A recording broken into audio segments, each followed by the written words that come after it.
warahmatullahi wabarakatuh. Alhamdulillah nahmaduhu wa nasta'inuhu wa nastaghfiruhu wa nu'minu bihi wa natawakkalu alayhi wa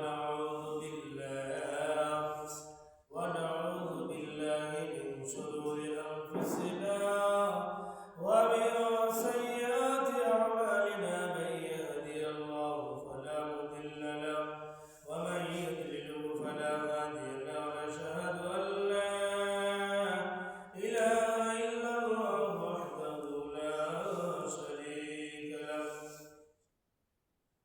wa nashhadu anna sayyidana maulana Muhammadan abduhu wa rasuluhu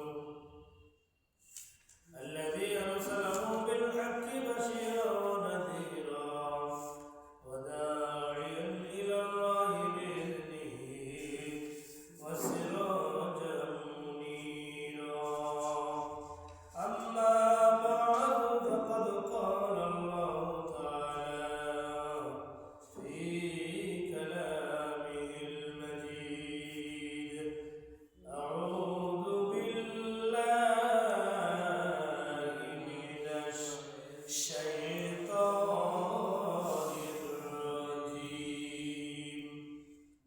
بسم الله الرحمن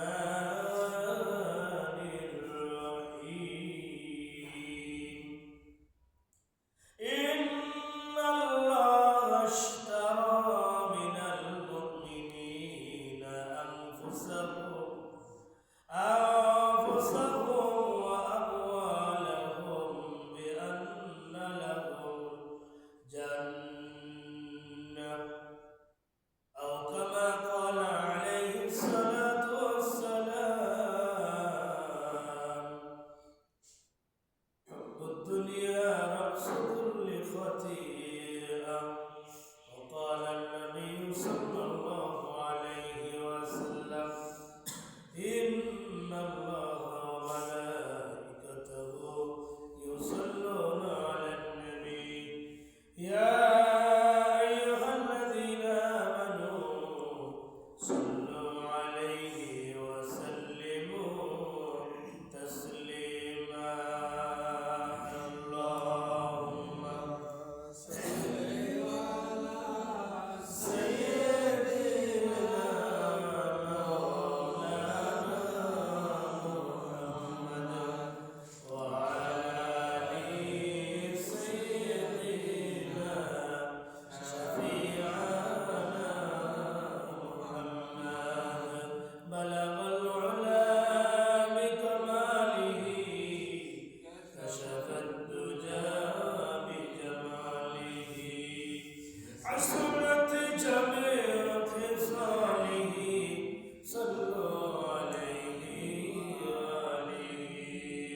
اللهم صل على سيدنا مولانا محمد وعلى آل سيدنا شفيعنا محمد.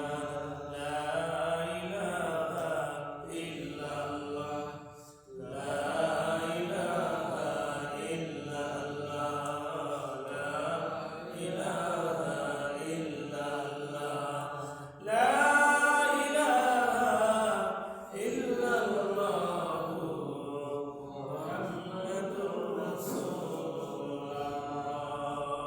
সবাই বলেন সাল্লাল্লাহু আলাইহি ওয়াসাল্লাম। সম্মানিত হাজিরিন, আজকে জুমাদুল সানি মাসের প্রথম জুমা। আল্লাহ রাব্বুল আলামিন আমাদেরকে বিভিন্ন জায়গা থেকে ফারেক করে, বিভিন্ন কাজ থেকে ফারেক করে আল্লাহর ঘর মসজিদে জুমার নামাজের আজান হওয়ার পরে আল্লাহর ঘর মসজিদে আসার মতো, বসার মতো, নামাজ আদায়ের লক্ষ্যে আসার জন্য তৌফিক দান করেছে। ওই মাহবুদের প্রতি আমরা দিল থেকে, অন্তর থেকে উচ্চ আওয়াজ দিয়ে আমরা শুকরিয়া আদায় করি। সবাই বলে আলহামদুলিল্লাহ। আরেকটু জোরে বলেন আলহামদুলিল্লাহ।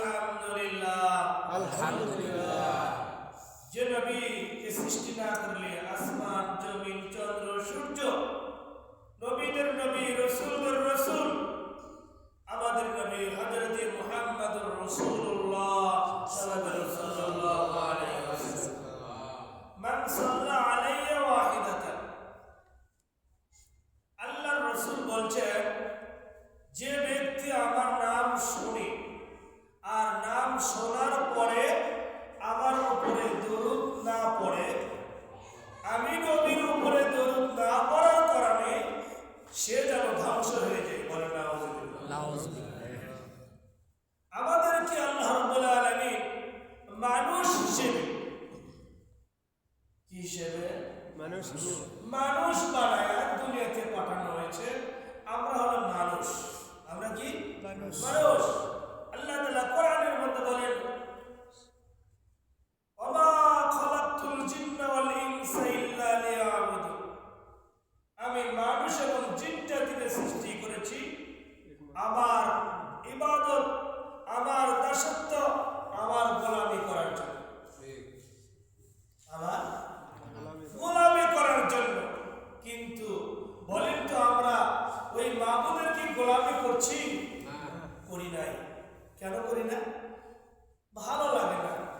বলে অনেকে ওজোর দিতেছে আজকে যে শীতের দিন ঠান্ডা লাগে তাই মসজিদে যাই না ফজরের নামাজ। কথা বলেন ভাই দোস্ত, আমি যদি ওজোর দেই, ওজোর দিলে কি সেখান থেকে পরিত্রাণ পাবো? ওজোর দিয়ে পরিত্রাণ পাওয়া সম্ভব না। তার কারণ অজুহাতের কোনো কি নাই, শেষ নেই। বিভিন্ন অজুহাত থাকতে পারে, অজুহাত দিতে পারে, কিন্তু ওই সময় অজুহাত দেওয়ার সুযোগ থাকবে না। তার কারণ আল্লাহ রাব্বুল আলামিন হাসরের ময়দান যখন হবে, হাসরের ময়দান যখন কায়েম করবে, আল্লাহ রাব্বুল আলামিন সবাইকেই ডাকবেন। কি বাবা, আপনি কি বাদ দিয়ে ডাকবেন? সবাইকে। এমন কোন পৃথিবীতে এমন কোন মাখলুক সে বাদ পড়বে না, সবাই ওখানে উপস্থিত হবে। হাসরের ময়দানটা একটা পিপিলিকা রাস্তার মধ্যে চলে, চলে না? চলে। এই পিপিলিকা পর্যন্ত ওই জায়গাতে হাজির হয়। একটা মশা একজন মানুষকে কামড় দিয়ে মেরে ফেলে। কথা বলে মারে না? মারে না। তার কারণ মশার দ্বারা মানুষের ক্ষতি হয়। কি হয়? ক্ষতি হয়। একটা সাপ বিচ্ছু, এটার দ্বারা মানুষের কি হয়? ক্ষতি হয়। এই ক্ষতি ব্যক্তি মানুষের ক্ষতি করার কারণে মানুষ তাকে তাকে হিংসা করে। কথা বলে ঠিক না? ঠিক ভাই দোস্ত, একটা প্রাণী, একটা মাখলুক যদি মানুষের ক্ষতি করার জন্য চেষ্টা করে, চেষ্টা করেই বলায়, একটা সাপ একজন মানুষকে হত্যা করার উদ্দেশ্যে করে, সেটা হলো বিষাক্ত সাপ। কথা বলে। আর একটা সাপ আছে রাস্তা দিয়ে বিভিন্ন খাল বিলে থাকে, এ মানুষকে দেখলে তাড়াতাড়ি সরে। কথা বল না? তাড়াতাড়ি সরে। হ্যাঁ, খুব দ্রুত দেয়। ওর মতো আর একটা সাপ আছে গুসা, 4 পাওয়া। কয় পাওয়া? 4 পাওয়ালা সাপ। এই সাপটা মানুষের দেখে কিন্তু সবল মারাতে করে না, চেষ্টা করে না। যেরকম বেজি মানুষকে দেখলেই কি করে? খুব দৌড় দেয়, তাড়াতাড়ি করে। এই সাপটাও এমনি করে মানুষকে দেখলে কি করে? খুব তাড়াতাড়ি ওখান থেকে সরে যাওয়ার চেষ্টা করে। কিন্তু একটা বিষাক্ত সাপ একজন মানুষকে দেখার সঙ্গে সঙ্গে তার দ্বারা আরোপ করে ফেলাইছে। কি করছে? দ্বারা আরোপ করে ফেলাইছে। ও তাড়াতাড়ি সরতে চায় না। কি করতে চায় না? তাড়াতাড়ি সরতে চায় না। কিন্তু আজকে এমন অবস্থায় চলতেছে, এমন একটা যুগ চলে আসছে, আর এমন একটা দিন চলে আসছে, একজন মানুষের জন্য আরেকটা মানুষ বিষাক্ত সাপের থেকেও বেশি খারাপ হয়ে গেছে। কথা বলতে হবে, ঠিক না? ঠিক। আজকে এমন একটা যুগ, এমন একটা সময় চলে আসলো, যদিও আমরা মনে করেছিলাম যে আগের একটা যুগ, অল্প 1 বছর বা 1.5 বছর আগে একটা যুগ ছিল, একটা অন্ধকারের একটা যুগ ছিল, যে অমুক সরকার এই দেশ থেকে চলে গেলে মনে হয় আমরা একটা পরিত্রাণ পাবো, একটা ভালো আত্মশক্তি একটা নিয়ে কিছু কথা বলতে পারবো। কিন্তু বর্তমান সমাজ এমন একটা যুগ চলে আসলে, এমন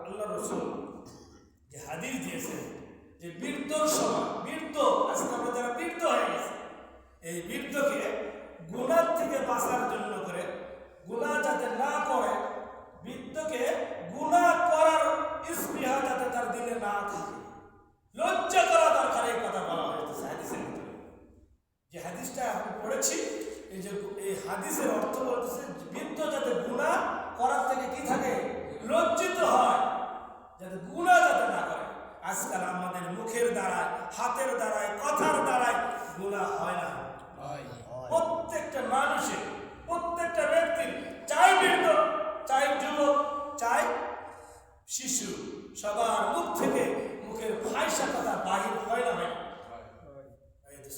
দেখেন আমাদের হাতের দ্বারায় আমার হাত যায় না শক্তিশালী আমি একটা শক্তি মানুষ আমার একটু টাকা পয়সা আছে হ্যাঁ আমার একটু অহংকার আছে এই অহংকারের দ্বারা একজন গরিব ব্যক্তি ঠাস করে মারছে চল কথা বলে না মারে না পারে না মানে হাজারে হাটে বাজারে বিভিন্ন চাষ করে দেখে অনেকে যাদের টাকা পয়সা আছে একটু দ্বন্দ্ব করে বা অনেকে একটু ক্ষমতাশীল মানে ব্যক্তি মনে হচ্ছে ও ক্ষমতাশীল একজন গরিব ব্যক্তি এত কথা বলে না এরকম বলে না বলে ভাই দোস্ত দ্বন্দ্ব করার কিছু নাই অহংকারের কিছু নাই আপনি যদি অহংকার করেন আপনার সীমা কোথায় যাবে কোথায় ভাই দোস্ত এমন অবস্থায় চলে যাবে যে এই দেশে আমাদের কাছেও যেরকম বিভিন্ন মানুষ যখন অহংকার করেছিল এই অহংকার করার কারণে তাদেরকে এমন ভাবে হালাক করে দিয়েছেন এমন ভাবে পতন হয়ে গেছেন আবু জুহেলের পতন হয়নি আছে না হয়নি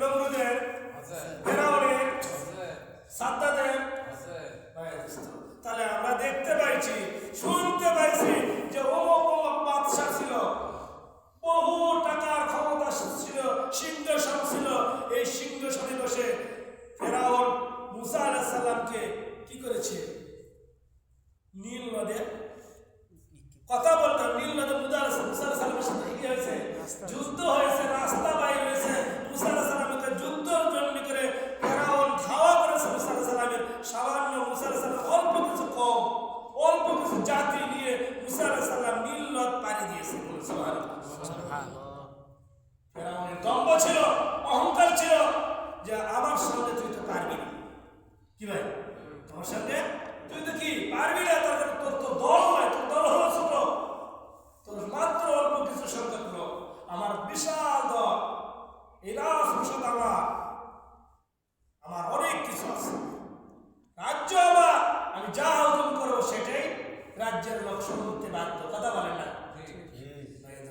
আজকে আমরা কি অবস্থায় চলতেছি এই জন্য গুনাহ এমন একটা জিনিস আল্লাহ তাআলা কোরআনের মধ্যে যে আয়াত দিয়ে বললেন ইন্নাল্লাহা আশতারা মিনাল মুমিনিনা আনফুসাহুম ওয়া আমওয়ালাহুম বিআন্না লাহুমুল জান্নাহ আল্লাহ রাব্বুল আলামিন বলে দিলেন নিশ্চয় মুমিনদের জান এবং মাল মুমিনদের একটু খেয়াল করবেন আল্লাহ রাব্বুল আলামিন বললেন মুমিনদের জান এবং মালের বিনিময়ে এবং তাদের সম্পদ টাকা পয়সার বিনিময়ে আমি আল্লাহ রাব্বুল আলামিন তাদের কাছে জান্নাত ক্রয় করে দেব বলেন সুবহানাল্লাহ বাবজিরা কিন্তু জানমাল আমল জানমাল আমল টাকা পয়সা কি নেয় আল্লাহ আল্লাহ নেবে টাকা জমি নিবে না কি নিবে জান মাল এবং আমল এই মাল আজকে আমরা খরচ করি বিভিন্ন পয়সা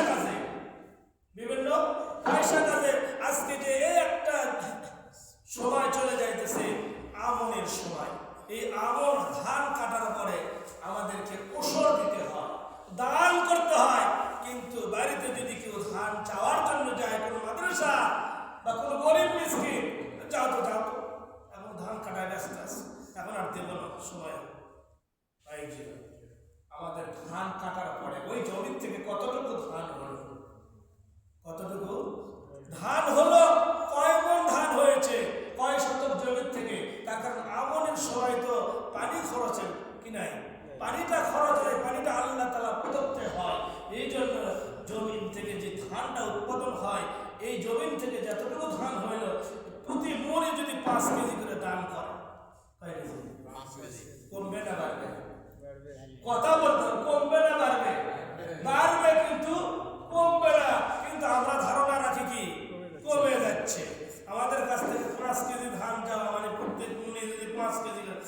তোমার 5 কেজি আরো বেশি কথা আছে, আরো কি আছে 10 কেজি ধান দিতে হবে প্রতি মনে, এই আমলের সময় 20 ভাগের 1 ভাগ। কথা কি বুঝছেন? 1 মনের কত 10 কেজি ধান দিতে হবে, আল্লাহর রাস্তায় দান করতে হবে, সদকা করতে হবে। হ্যাঁ, এই জন্য আজকে আমাদের কি নাই, সংসারে বরকত নাই। আমরা খাইতেছি, নিজে কামাই করে নিয়ে আসতেছি, ধানটা উপার্জন করতেছি, আল্লাহ তাআলা আমাদেরকে দিতেছে, এই জায়গা থেকে দান করতে হবে, সদকা করতে হবে। এটা দেই না দেখে তার কারণে আমাদের পেটের ভিতরে হালাল হওয়ার পরেও সেটা হারাম হয়ে যায়, বলেটা এই জন্য আজকে আমাদেরকে খুব খেয়াল করতে হবে যে আমাদেরকে দান করে, সদকা করে, এরকম আমল করে জান্নাত নেওয়ার জন্য। কি নেওয়ার জন্য? ইন্নাল্লাহ আশতারা মিনাল মুমিনিনা, আমরা কি মুমিন? কথা বলতে হবে জোরে, আমরা কি মুমিন? একজন মুসলিম, একজন মুসলমান, আমরা হলো মুমিনই। আল্লাহ রাব্বুল আলামিন এই পৃথিবীতে এতক্ষণ পর্যন্ত পৃথিবী ধ্বংস করবেন না। কি করবেন না? ধ্বংস করবেন না, যতক্ষণ পর্যন্ত পৃথিবীতে একজন মুমিন না, একজন মুমিন থাকবে, একজন আল্লাহ আল্লাহ বলনেওয়ালা মানুষ থাকবে। কয়জন? একজন। সারা পৃথিবীতে বহু মানুষ আছে, আছে না? লক্ষ লক্ষ কোটি কোটি মানুষ আছে, কিন্তু তারপরে আল্লাহ রাব্বুল আলামিন বলছে কয়জন? একজন। কয়জন? একজন। পৃথিবীতে মানুষ যতক্ষণ পর্যন্ত আমাকে ভুলে না গেছে, কি না গেছে?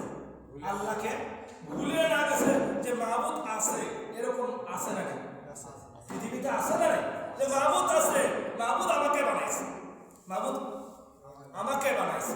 এই কথা যদি আমি চিন্তা করি, আর এই চিন্তা করে যদি আমি কি করি, নেক আমল করি। কি আমল? নেক আমল আর সৎ আমল, স্বচ্ছ আমল, সঠিক আমল তো আমাদের কাছে নেই। সঠিক আমল আছে? 5 ওয়াক্ত নামাজ হলো মুমিনের একটা হাতিয়ার। 5 ওয়াক্ত নামাজ কি মুমিনের একটা হাতিয়ার? 5 ওয়াক্ত নামাজ যদি আমরা না পড়ি, তাহলে আমাদের কাছে হাতিয়ার আছে? জান্নাতের চাবি আছে? জান্নাতের চাবি কি?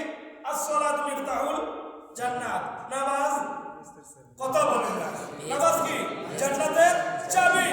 জান্নাতের চাবি হলো নামাজ। আপনাকে জান্নাত দেওয়া হয়, আপনাকে কি জান্নাত দেওয়া হলো। আজকে ফজরের নামাজ পড়েন না, আপনি মৃত্যুবরণ করেছেন, আপনি জান্নাত দেওয়া হলো আপনাকে, জান্নাতে গেছেন। জান্নাতের তালা নাই, আছে না নাই? জান্নাতের তালা আছে, আপনি যা জান্নাতের গেটে খাড়ায় আছেন, ফেরেশতা বলতেছেন হে ফেরেশতা আমি জান্নাতে যাব, জান্নাতের দরজা তালা কেন? তুমি জান্নাতে যাও। ফেরেশতা কি বলছে?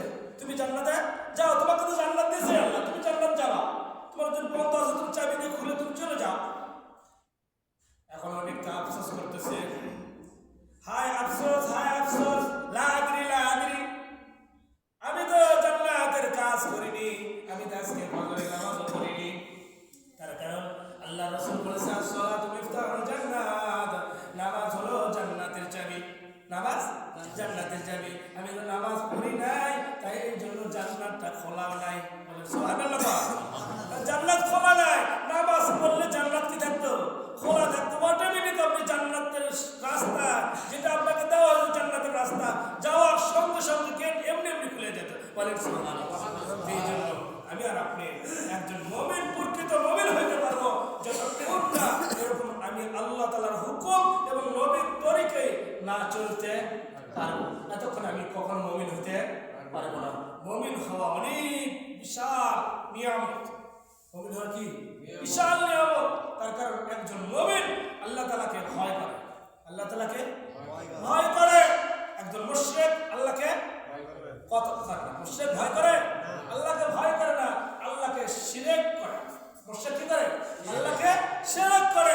যে মুমিন আল্লাহকে ভয় করে, মুমিন আল্লাহর দিকে তাকিয়ে থাকে। তোমার কোনো দরকার হলে, তোমার কোনো সমস্যা হলে তুমি আল্লাহর কাছে যাও। কার কাছে যাও? আল্লাহর কাছে যাও। বাবা আমার অসুস্থ, আল্লাহ আমার অসুস্থ, আপনি সুস্থ করে দেবেন। কি সুস্থ করবে? আল্লাহ সুস্থ করে দেবে। আল্লাহ আমার সমস্যা, আমি এরকম এক সপ্তাহ খাই, 2 সপ্তাহ না খাই থাকি, আমার পরিবার খুব কষ্টে আছে, আল্লাহ আমার পরিবারটাকে, আমার সংসারটাকে সচ্ছলতা করে দাও। আল্লাহ দিতে পারে কিনা? কে পারে? আল্লাহ দিতে পারে। এরকম আল্লাহর কাছে চাও। কিন্তু আমরা ধর্ণা ধরে আছি কার কাছে? মাখলুকের কাছে। কার কাছে? মাখলুকের কাছে। এই জন্য আমরা মাখলুক থেকে সরে আসি।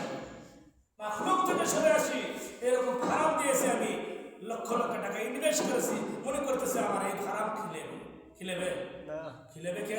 আল্লাহ আল্লাহ তাআলা খাওয়াবে।